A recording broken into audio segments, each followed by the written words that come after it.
Do something for me. Do something for me. Look, Brevin, we got a chance to see you last night. Always looking good, always looking dapper.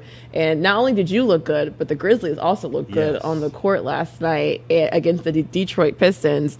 When you think about just like, was this now 4 preseason games, to have a game like that and to end our home preseason game, how impressed were you with this Grizzlies team?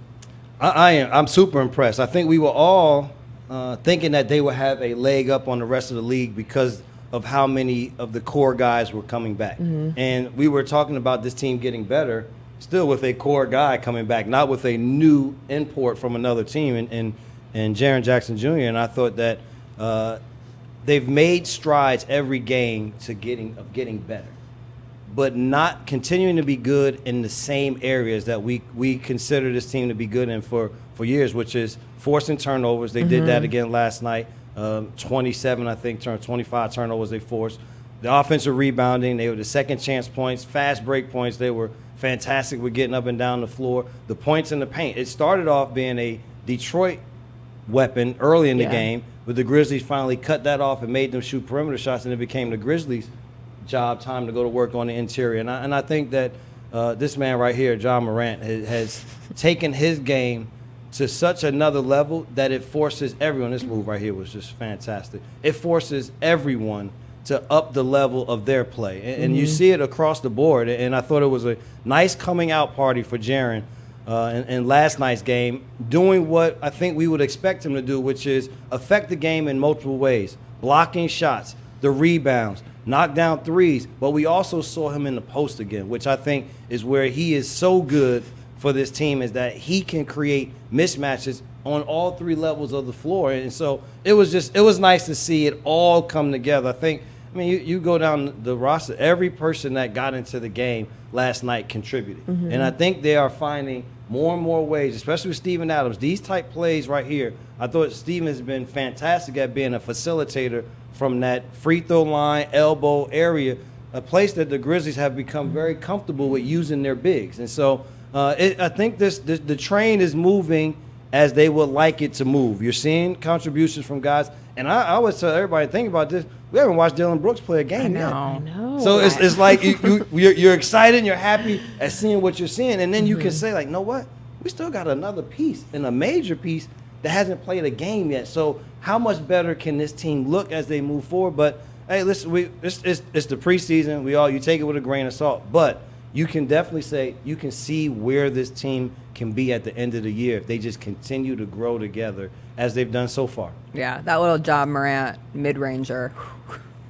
As he continues to show that. That'll be a difference maker throughout. To me, that was the shot that I thought he needed more than the three-point shot. It's the same thing as I say with Brandon Clark. After his rookie year, a lot of people talked about, well, when he gets that three-pointer, he'll be. And I'm like, well, the three-pointer can come later on down the road. Let's let him be fantastic at doing this, which is mid-range jump shots, pick and rolls to the rim, taking guys off the dribble. My thing was to work on his ball handling, because if he's going to be a pick and pop, people run at him, he's going to have to be able to handle the ball a little bit better to get to those little floaters. Because once he gets under the free throw line, there's nobody in the league that can stop him with his ability to go up and down. And the same for Ja Morant. It was, you don't have, if you just start settling for threes, then now you're just playing into the defense's hands. Yeah. But by him continuing to play downhill and shoot mid-range jump shots, now that keeps teams on their heels of, I can't really go too far under because he makes that shot. But if I go over, now he's one-on-one with the big, and that's an advantage for him coming downhill. So it makes the game so much tougher for opposing teams when those guys are able to just harness what they already have, but just take it to another level. And taking it to another level, Jaren Jackson Jr. did that last night. I know a lot of eyes have been on Jaren, and I think we can all agree that last night was his best game that we've seen from him during the preseason. He had 20 points, 8 rebounds. He was asked about how he can be a better rebounder, and he said that hopefully he can grow a little bit more. He said that he thinks he's still growing, and he said, I'm 7 foot. I think I can get to 7'1", 7'2". I don't see myself slowing down. He Go to stretch zone. Right. Stretch it out a little bit. He did say that he's sleeping more, and he thinks that could also help. Jaren's 22 years old, and I'm not knocking it because we were surprised 2 years ago when he did have another growth spurt. But do you think we can very well see an even taller Jaren to come in the next? He said give it a couple more months, and I said, huh? Who? Who knows their body This is like called that? manifestation. Right, exactly. I think if it is, it's something that's naturally going to happen. If it's within his body and his body is not done growing, that'll happen. But I think that it's more the intent in every game. If you go into every game saying, I want to be a 10 rebound guy, then he possesses the athleticism, he possesses the foot quickness. Now it's just a matter of watching the basketball. So for rebounders and those guys that are excellent rebounders, they're very good at understanding where the ball is going to come off the rim. So they can engage in boxing out, but also still watch the trajectory of the ball to say, where is it going to bounce off of the rim? And then as a rebound, you always have to know that most times if someone's shooting from the left side of the floor, most rebounds are going to be middle right. It's just the nature of the game. You shoot from the right side of the floor, most rebounds are going to be middle left. And so you put yourself in a position to be able to grab those rebounds. So I think more it'll be, if he grows taller, okay, those inches is not going to really change much, but it becomes your intent. Every night, are you going out on the floor to get 10 rebounds? And are you understanding how to watch the basketball, engage, and then go get the ball? And I think we're seeing a lot more activity from him. I think a big problem before this was with the injuries, you're a little bit more hesitant for the contact to do much. So it's saw him more around the perimeter. Well, in these preseason games, you see him getting to the basket, offensive rebound putbacks, and keeping balls alive, but he's not flaring out as much. And so I think all of those things will help him to pick up 1, 2, 3 extra rebounds here, and before you know it, now he's looking at double-doubles on a more regular basis. Yeah, you alluded to it in that we haven't seen Dylan Brooks yet. And then last night was a situation where Zaire Williams was out. He got a little dinged up in Saturday's game. And yet the depth is still so present with this team, which is great. It's a luxury. It's a luxury we saw the Grizzlies have to use last season, shortened season between COVID and injuries and whatnot.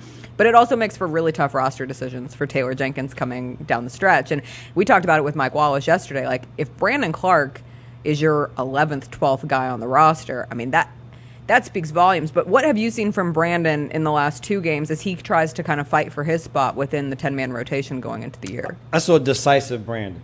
There was no second guessing. There wasn't a should I shoot this shot? Do I put it on the floor? Is it my turn to make a move? It was either catch shoot or catch go.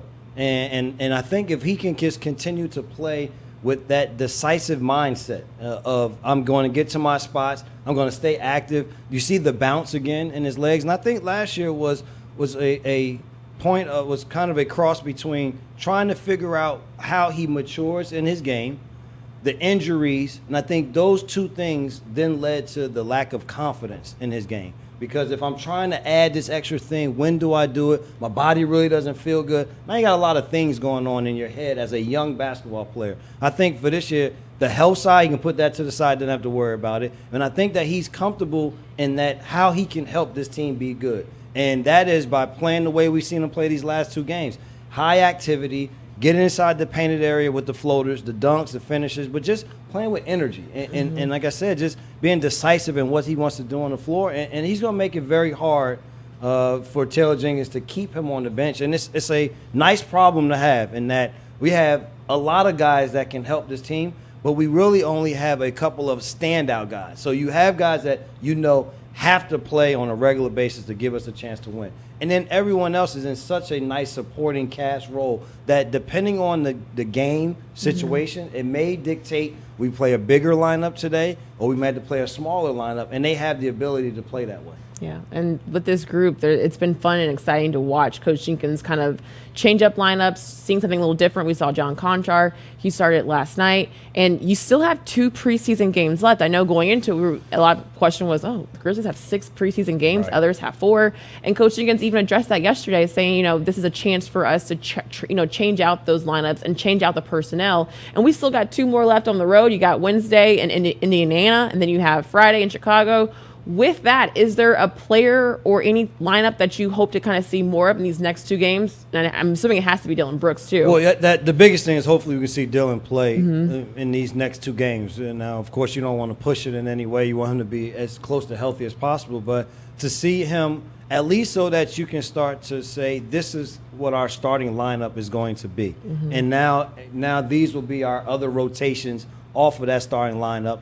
You use these other games to kind of mix and match and see But now it's time, I think, as you get closer to the regular season, to start to solidify how we want to play. The adjustments happen depending on opponent, but you at least go in with a template of what you think your team should look like. And so it'll be nice to get him back out there to see what that starting unit looks like altogether, what the substitution pattern will be from there. But it's again, it just goes back to having these 6 games allow the Grizzlies, because they have so many guys that can be involved, for guys to get to play meaningful minutes and not just play a couple minutes here or there, but play some meaningful minutes. Aldama's gotten big minutes. Jared Culver's gotten minutes. The only thing for Jared Culver is he's been put in a tough situation because he's been used as a primary ball handler against guys that are scrappy guards on the other end. And so it's been a tough sledding trying to handle the ball. And that's not a position I think we'll see him in as the regular season goes. But I think it's been good to allow the other guys to get playing time against NBA guys during this preseason. But as you start to get to the end, you would like to start to solidify a little bit more of what that rotation will look like to start the season. So if you want to see Dylan, you want to see those starters, you think Josh still going to play after what he's done and he didn't play one of the games. So he's played 3 amazing games. You think we'll still see Ja later on this week?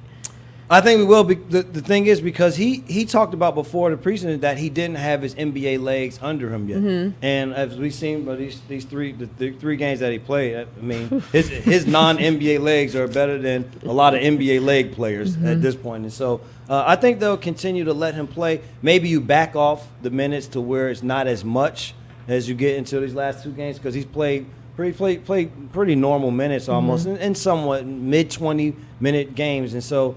But he's a basketball player. Like that, it's hard to make basketball players sit down. And the one thing that he loves to play basketball. He can do whatever off the floor. He has a great time. I like his energy. He's still young, and he loves. But when he steps on that floor, it's all about business. And so I think if there was a scale back, it would be maybe in the Indiana game.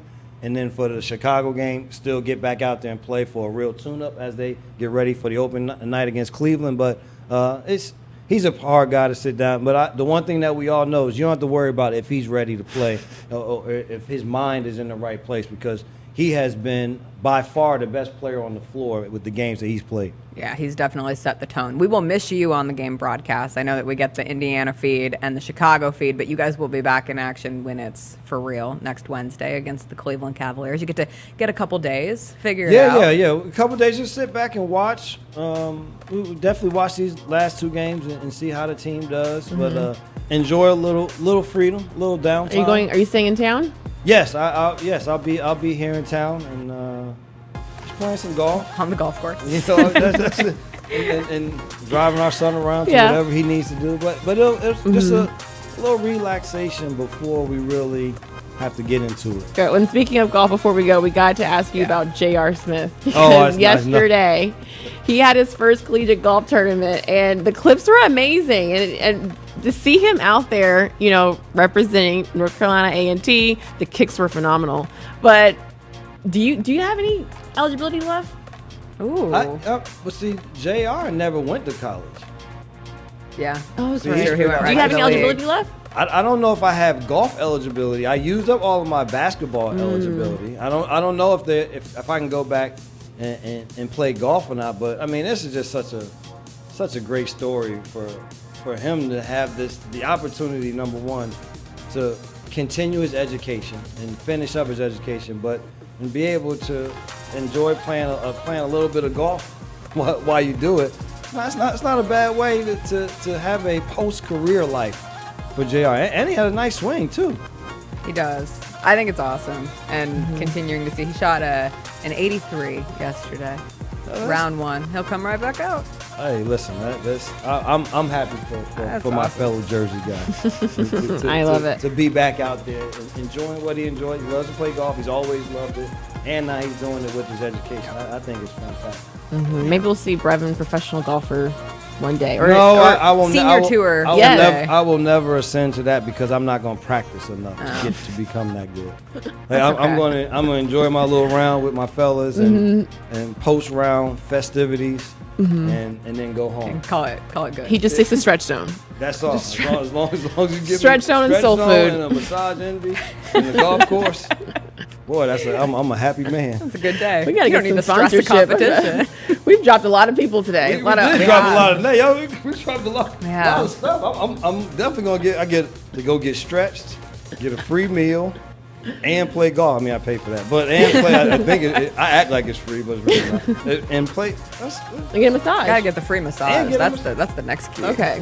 We'll work on that. We got to work on all of that. We've gotten Idaho down, Iowa, whichever. Idaho. Whichever. How did you get Idaho? I don't know. Somewhere with I know it's corn. It's an eye.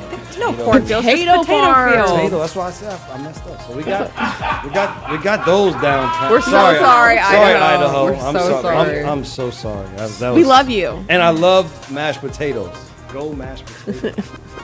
Here we go. All right, that's all the Back to time we have with potatoes. Brevin. We got to get Brevin to his Massage appointment. It's either golf or massage. Can't ever get him right, but it's definitely a massage. One of the two. So, Brevin, like always, we appreciate it. We can't wait to see you back on the show next Tuesday I'll to be back. help us get ready, because it'll be the day before opening night on Wednesday when Grizzlies take on the Cleveland Cavaliers. Coming up after the break, we'll hit CJ's Corner. We got some pop of the morning to get to. We'll be right back.